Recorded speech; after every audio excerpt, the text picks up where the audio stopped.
Hello and welcome to Inside South Asia with me, Bhairavi Singh. Election season is now in full swing and Jammu and Kashmir is seeing a renewed surge in voter enthusiasm. Those are visuals from Gulmarg that hosted the mega voter awareness event. And well, lots on the show tonight. Our election highlights continue from India after Maldives, murmurs of protests in Bangladesh's opposition parties against India. And just what is India doing in the solar energy sector to spruce up renewable energy? Here are the highlights.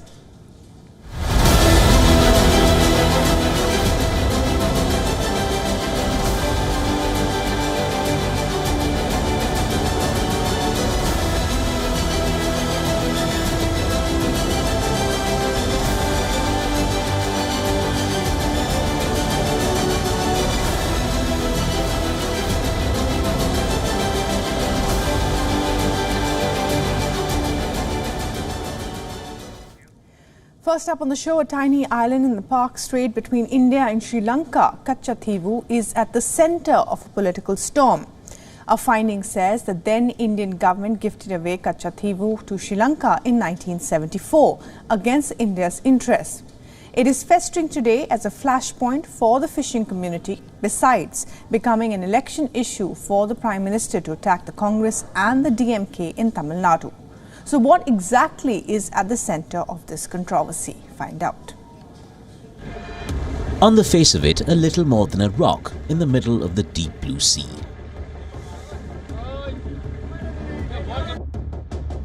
Katchatheevu is a 285-acre uninhabited speck in the Palk Strait between India and Sri Lanka, a 1.6 kilometre in length and slightly over 300 metres wide at its broadest point. It lies about 33 kilometres from the nearest Indian coast point and 24 kilometres away from the inhabited Delft Island belonging to Sri Lanka. A right to information finding reveals that Katchatheevu was signed away to Sri Lanka by India in 1974. In 1976, an understanding between the two for fishing on either side was also removed. Sri Lanka has arrested 6,184 Indian fishermen and detained 1,175 Indian fishing vessels since then. Indian Prime Minister Modi finds ammo to attack both the Congress and Tamil Nadu party DMK on the matter, adding the nepotism and double standards twist to the issue. Eye-opening and startling new facts reveal how the Congress callously gave away Katchatheevu, Modi tweets, adding Congress and DMK are family units. They only care that their own sons and daughters rise. They don't care for anyone else. Their callousness on Katchatheevu has harmed the interests of our poor fishermen and fisherwomen in particular. The DMK on its part questions the timing. Why has Katchatheevu been raked up now in election season? Last 10 years, you were here in power. What have you done? Why the BJP is evading this question? Why the BJP is doing this now? Because they know that they are going to face a rout in the state of Tamil Nadu and they will not be able to win 150 seats across the country. So they want to take up issues which will divert the main issue, which is the electoral bond scam. Experts, however, say Katchatheevu will have little resonance as an election issue in Tamil Nadu. People have moved on from Katchatheevu for last 50 years. This has periodically cropped up. It was a political issue earlier, especially when the Indo-Sri Lanka, when the ethnic problem and the Elam war was raging in Sri Lanka. Yes, because Indian fishermen were being shot and all that by Sri Lankan Navy. So people were upset and there was talk that we should get back this island. But in the last 10-12 years, there has not been any major issue. Like the giving away of Aksai Chin to China by India's first Prime Minister Jawaharlal Nehru, the signing away of Katchatheevu Island will continue to fester as a political and election tool. How potent and how effective, though, remains to be seen.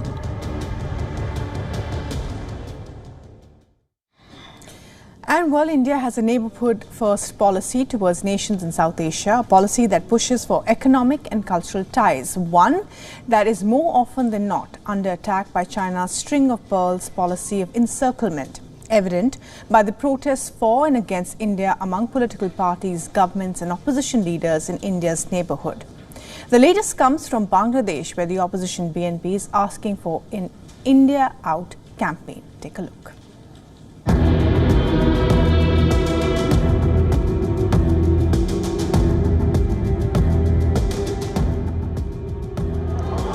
Bangladesh Prime Minister Sheikh Hasina issued a scathing rebuttal to the opposition's call to boycott India. Referring to the deep trade ties with India, Hasina asked the BNP leaders to burn their wives' saris before asking the country to sever ties with India. I have a question for those leaders talking about boycotting Indian products. Their wives have some beautiful Indian saris, then why don't you get those saris and burn them? Hasina recently won her fourth consecutive term in office in Bangladesh. Her critics and the opposition have called the elections rigged and influenced by India's strong support for Hasina. But this is a charge not restricted to neighbour Bangladesh. Every country in South Asia is being wooed by India and China, and for many it's a delicate balancing act. India has for decades maintained a neighbourhood-first policy, but China's aggressive debt diplomacy has forced countries to choose sides. China is a hefty global player who has more often than not made inroads in India's exclusive spheres of influence. Take, for example, Sri Lanka, where a project was transferred from China to India to build power generation facilities in the island nation. In March, Lanka confirmed that the project would be funded by an 11 million Indian government grant. India also scored a win over China in January when the island nation said it would not allow Chinese research vessels to dock at its ports or operate within its exclusive economic zones. However, in April, Lanka announced that both its strategic Hambantota port and the Colombo airport will be developed by China. This after the recent visit of the Lankan Prime Minister Gunawardene to China. China accounts for 10% of Lanka's foreign debt and was leased the Hambantota port after the South Asian nation was not able to repay its loan. The change of guard in the Maldives has meant that the Moisu government is increasingly leaning on China. It has also signed a defence pact with India. It has also signed a defence pact with China while asking all Indian troops to leave the island nation. But India accounts for the largest number of tourists to the island nation, and amid the backlash from the opposition, Malé has toned down the rhetoric. And despite Mohammad Moisu's recent actions, India has increased its development aid to Maldives at 771 crore rupees. One of it is a 500 million assistance aimed at improving roads and highways in the country. On to another of India's neighbours, Nepal. The Himalayan state has been India's closest friend in the region for decades, sharing cultural and economic ties. But the recent move by Pushpa Kamal Dahal that dumped a Delhi-leaning coalition partner for KP Oli, known to be a staunch China ally, has many worried. India is aware of China's policy of encirclement and has adapted to it. The Indian Prime Minister was also in Bhutan last week in a bid to strengthen age-old ties. amid concerns of Chinese encroachments and the possible Sino-Bhutanese territorial agreement. India has so far offered 308 lines of credit worth over $32 billion to various partners in Asia and Africa, and over 600 development projects in Asia. As the saying goes, you can't change your neighbors. And India's neighbors must be wary of China's string of pearls strategy as they aim to balance their relationship between two global giants. And well, as campaigning season in India draws to its peak, we focus this week on some women who've made a big enough splash, not particularly as leaders of political parties, but as spouses and kin of political heavyweights making headlines. Take a look.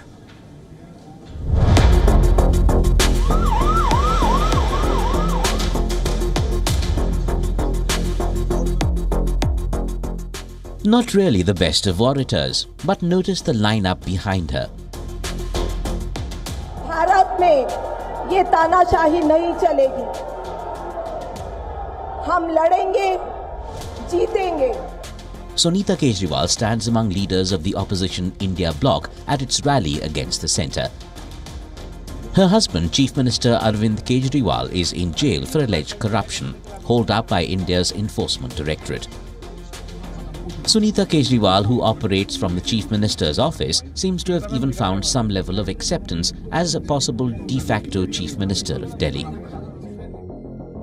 Also on the dais at the same rally, Kalpana Soren, the wife of former Jharkhand CM Hemant Soren, who suffered a fate similar to Kejriwal's. Here's another image that stands out. Kalpana Soren called on Sunita Kejriwal in New Delhi. Their bonhomie was certainly a show of unity against what their husbands' parties call the centre's misuse of probe agencies. The incident that took place in Jharkhand 2 months back, the same is now going on in Delhi. Chief Minister Arvind Kejriwal has also been sent to jail, just like my husband Hemant Soren. I met Sunita Kejriwal ji and we decided that we would fight against this. Onto a political battle between two women of the same family. Maharashtra Deputy CM Ajit Pawar's Nationalist Congress Party faction, that's part of the Mahayuti alliance, has fielded Sunetra Pawar from the high-profile Baramati constituency. Sunetra Pawar will be contesting against her sister-in-law Supriya Sule, the daughter of Sharad Pawar, the chief of the other NCP faction that is part of the opposition alliance. The Pawar clan and their Nationalist Congress Party stand split into two parts. The Sharad Pawar faction going to the opposition benches and the Ajit Pawar side joining hands with the ruling alliance. It will be war between two Pawar women at the hustings. Moving down south, the Congress Party's list of candidates in Andhra Pradesh includes Y.S. Sharmila, who incidentally is the sister of Y.S. Jagan Mohan Reddy, the Congress's arch-foe. There's little doubt that Jagan will put up his party candidate against his sister from Kadapa. It's another electoral war within a family. Let's see where this one is headed. Some 2 months of high-decibel electioneering to come promises to throw up some unique contests and strange bedfellows. Watch this space.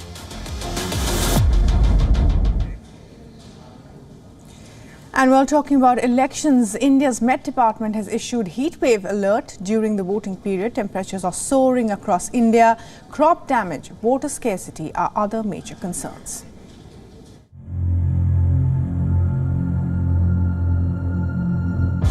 Soaring temperatures, reservoirs hitting their lowest March levels in 5 years, and scarcity of drinking water. India is likely to experience more heatwave days than normal between April and June. That's the indication from the India Meteorological Department. The Weather Office said that the conditions will potentially hit agricultural production and might hamper government efforts to bring down food inflation. In the April-June period, various parts of the country could record 10 to 20 heatwave days compared to the normal 4 to 8 days. India is the world's second-largest wheat producer. A heatwave for the third year in a row could dent the production of wheat rapeseed and chickpeas and also lift power demand above supply during the summer season. Remember, just 2 years back, heatwave curtailed India's wheat production, forcing it to ban exports. Then there is a water crisis, another issue that India is already tackling amid rising temperatures.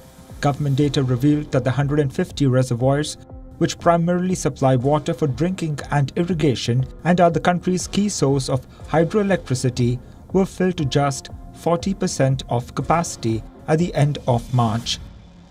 In Karnataka, home to Bengaluru, the main reservoir was down to 16% capacity. The so-called Silicon Valley of India is grappling with severe water scarcity. Many out-of-state workers who made Bengaluru their home are looking to head back to their hometowns away from the city. The situation could escalate the crisis in the central and southern Indian cities, which face extreme heat waves in April and May. India's water resources get replenished only around June with pre-monsoon and monsoon rains. In other industrial states such as Maharashtra and Andhra Pradesh and agricultural states Uttar Pradesh and Punjab, levels are below their 10-year averages. The extreme weather could also impact the world's largest parliamentary elections. Spanning over 7 weeks, India is all set to hold its general elections from the 19th of April. Nearly 1 billion people will be eligible to vote, and election campaigning has already begun. Searing temperatures in India's southern Tamil Nadu are making it difficult to hold massive election rallies and pull crowds. Temperatures have soared close to 39 degrees Celsius in recent days in the coastal state. Humidity is making it difficult for political parties to draw sizable crowds for their rallies ahead of the elections. Several political parties were seen moving their roadshow events to early morning or the evening.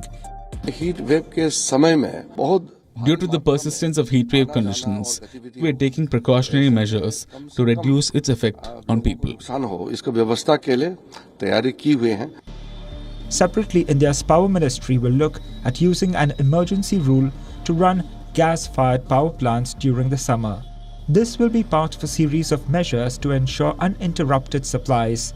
Other parts of India too are bracing up for intense heat wave. Traffic police in Gujarat were seen distributing oral rehydration solution sachets to people commuting under scorching sun.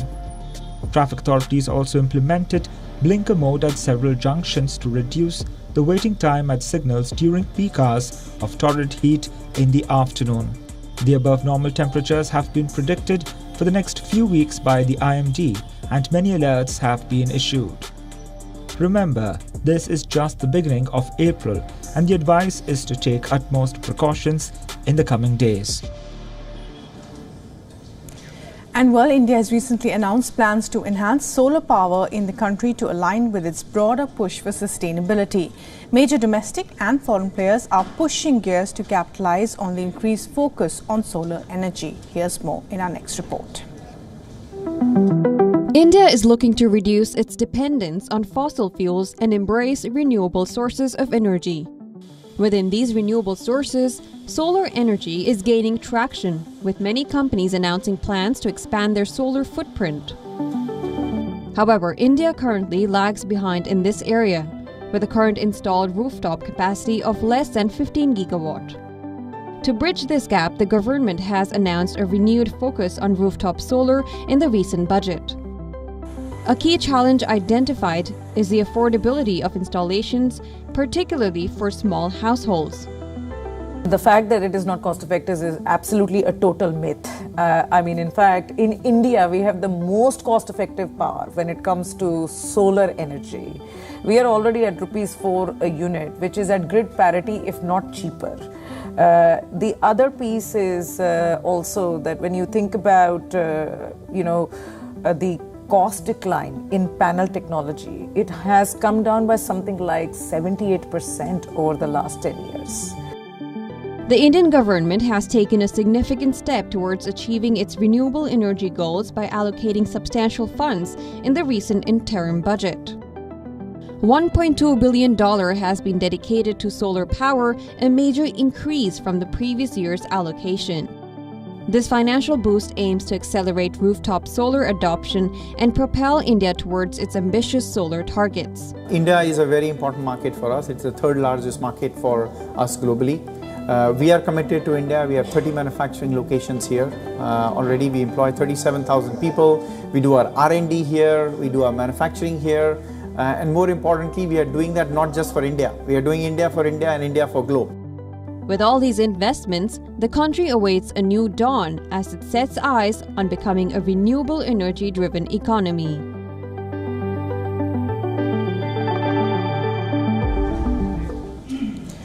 And well, that's all we have time for in our show today. But before we go, a Bangladeshi film made on the Indian filmmaker Satyajit Ray has bagged big accolades at the Nepal Cultural International Film Festival. As we wrap up, here are glimpses of the film. I'm Bhairavi Singh signing off.